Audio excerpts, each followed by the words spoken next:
This is it.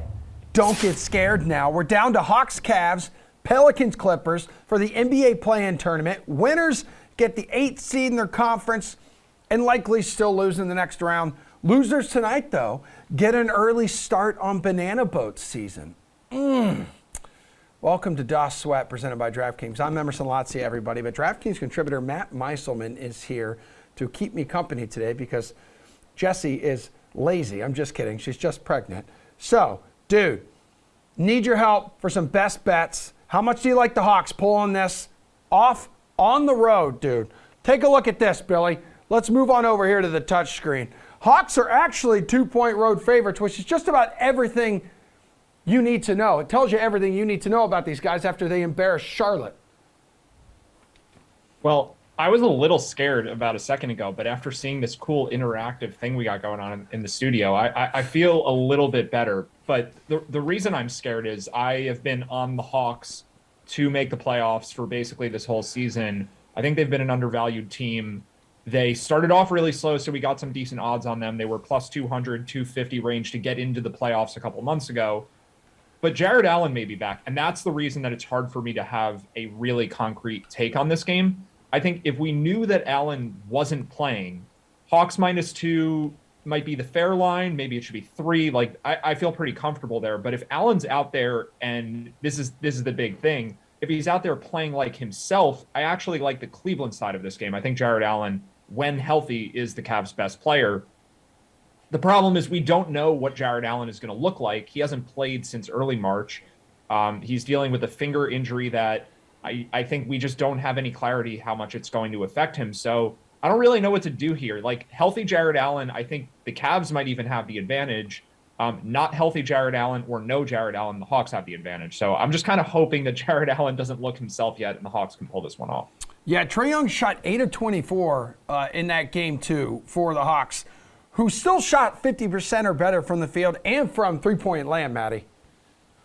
Yeah, the Hawks' defense looked really good, and I think part of that is actually predictive. Like, when Trae Young's on the court, the defense doesn't do so well in general. But the one thing that's actually helpful, and this is weird to say, but Lou Williams not playing means that Delon Wright does play or plays a little more than he normally would. And Delon Wright is the best perimeter defender on this team. So maybe the Hawks don't understand basketball as much as I understand. I'm sure there's something I'm missing here. But yeah.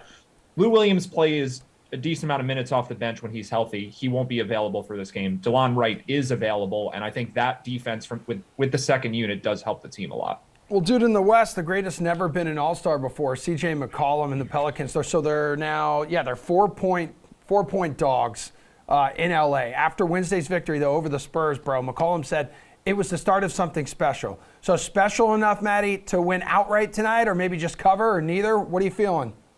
I spent a few minutes trying to come up with an interesting take for this game this morning, and it's just so hard for me to have one because this line just seems perfect. Like, I think this is the fair line. So the Clippers have home court, and they're the slightly better team, and I think -4 is just accurate. So if the question is, can the Pelicans pull off the upset? Certainly yes. I think they're definitely live for this game.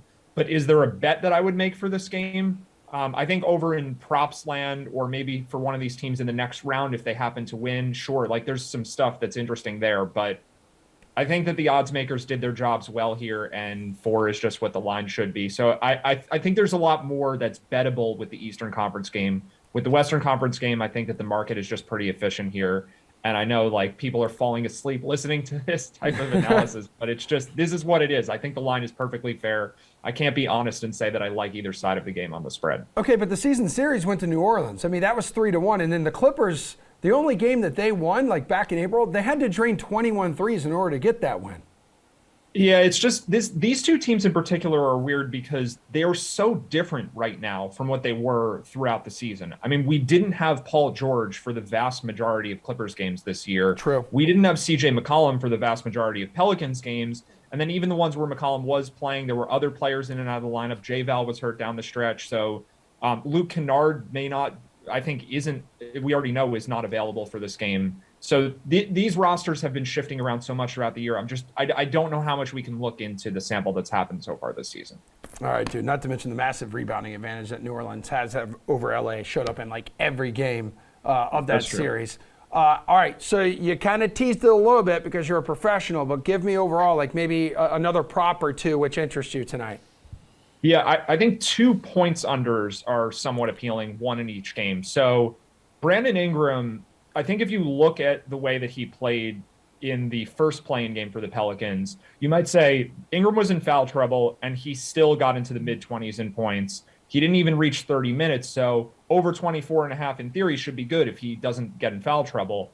But I actually like the under on 24 and a half for Ingram. And I just don't think he can be as efficient as he was against the Spurs. He shot 11 for 19 in that game. The Clippers are much better defensively, and I think Paul George is probably the guy who will be tasked with guarding Brandon Ingram. There's no one on the Spurs that's like that. He was able to shoot over whoever was on him. The Spurs just don't match up well with his length. I think the Clippers match up much better. The Clippers are just a better defensive team overall than the Spurs are. And I think they play a slower pace. So it's just not going to set up as well. I think it's a worse game environment for Ingram. And then the other one, just a quick answer here, but Bogdan Bogdanovich, game time decision, should play, but I am a little worried about his minutes. So 17 and a half points there, I think is a little too high. I would lean towards the under there. I think they're a little cautious with him right now. His effectiveness might be limited if he's on the court for too long. The Hawks are a really deep team. They can just play other guys. So maybe Bogey only plays mid to high 20s in minutes, instead of the 30 or so you would need for him to go over that point total. And Matty, I know we talked a little bit about it yesterday. Do you still believe, like, out of these four teams right now, like the one that could advance and actually give a top seed the biggest headache is the Hawks? Yeah, absolutely. So I am worried that Jared Allen I think he probably will play and be somewhat limited. That's my guess here. I think the Hawks should win anyway, as long as it's not full strength Jared Allen. But let's just assume that they've already won and we have a 1-8 with Miami and Atlanta. I don't think the Hawks are that much worse than the Heat. I think that the Clippers and Pelicans are solid teams too, but like we talked about yesterday, they're facing Phoenix, and Phoenix is so much better than Miami. Phoenix is potentially the best team in the NBA. I'll keep the Celtics out of this conversation, but in the Eastern Conference, like the Heat are not the best team. And I think the Hawks, with a fully healthy roster throughout the year, we would have seen them middle of the pack in the East, not an 8 seed. And then we have the chance to get John Collins back for the first round. So yeah, I don't even think that the Heat should be favored more than 60-40. Like if the Heat are minus 200 or minus 250, minus 300, I think that line would be twice what it should be. Like the 100 to 150 range is more where I would put the Heat. So all of that is to say, yeah, I definitely think the Hawks can pull off an upset. Granted, they win this game first, but yeah, I think they can beat the Heat. All right, dude. And before you take off, there is a 2-game play in DFS slate available in the DraftKings lobby. So who do you think would make for the best play in tonight's games? So this is hard because of the Jared Allen situation, and my answer may change later in the day once we find out if he's in or out. But I think in terms of DFS picks, the Cavs players who are around Jared Allen. So I'll lay this out how I think it's going to go. I think Allen will start, and I think people will be scared to play other Cavs because he takes a lot of their playing time. We may even see Karis LeVert move back to the bench with Evan Mobley sliding down to the 4. And I think in that scenario, LeVert becomes pretty interesting at $6,500 because I don't see a way that Jared Allen is able to stay on the court for his normal workload. I think he is going to be fairly ineffective on offense. His defense shouldn't matter if he has a finger injury. For defense, he can still stay in front of people and block shots. But on offense, I think they will need LeVert to do more off the bench. And if he's having his minutes staggered with Darius Garland more than normal, maybe he has the ball in his hands more when he's in the game. So I think LeVert's ownership comes down if Allen starts over him. And then I think he may actually have a better chance to do well if he's not playing at the same time as Garland. So LeVert 6,500, probably pretty contrarian for tonight, but I think that's a pretty good play.